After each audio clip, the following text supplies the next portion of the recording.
I'm going to give you one example where the doctor say he has done a radical mastectomy or a modified radical mastectomy, and then he is going to submit the specimen to the pathologist. The pathologist receives the specimen, he cuts it into various blocks and he does decalcification of 2 blocks. Then what you have to do is like you need to add the decalcification code, which is 88311, and he also does a staining for bacteria, whether algae and bacteria fungus is there. Then you have to report 88312 times 2, because he is doing the staining for microorganisms, that is 88312 times 2. Two things he is doing, one is for fungi, the other is for algae. Next what he does, he is doing the iron and trichome staining. Iron and trichome staining would become 88313. Since he does twice, you can report 313 times 2.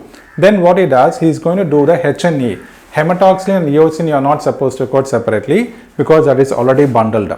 Now frozen section, if he does, you can report 88331.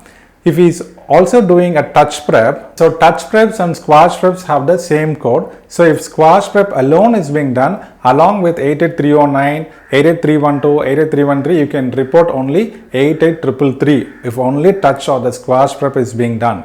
But if touch prep and frozen is being done together, now what happens?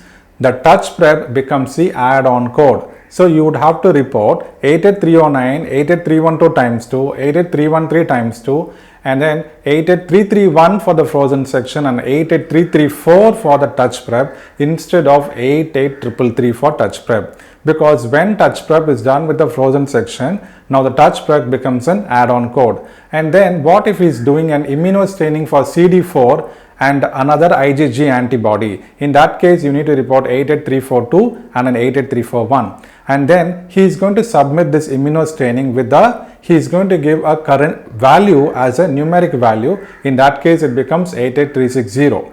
Okay. So this is how you will have to figure out the various staining methods and the special pathological services like blog or this consultation or touch prep or squash prep that is being done by the pathologist.